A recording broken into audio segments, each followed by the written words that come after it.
Omoq savoqdaşlar, bugungi hikoyamiz u qanday qutulib qoldi? Burungi zamonda Sharq elida intayin chaqqan bir o'g'ri o'tgan ekan.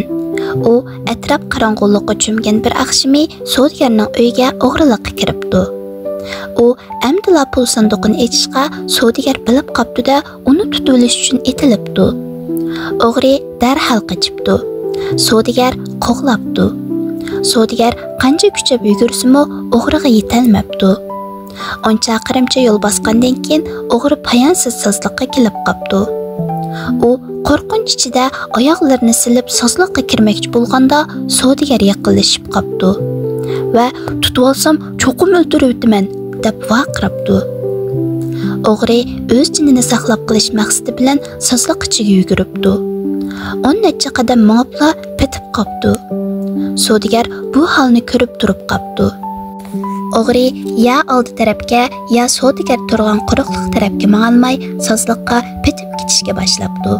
Savdogar ich ag'ritibdi, lekin qutuldirib olishga amalsiz qopdi. O'g'ri hayotidan umidini uzib, ikki ko'zini ching yumibdi. Keyin yo'riqlikni eng oxirgi qitim bir ko'rib olish niyati bilan ko'zini ochgan ekan, o'zini quruqlikda ko'ribdi. Qadrli do'stlar, o'ylab boqinglar. O'g'ri sozliqdan qandoq chiqib, o'limdan qutulib qoldi? Javobi: o'g'ri tush ko'rgan. U o'lim vahimasidan qo'rqib, cho'chib uyg'onib ketgan.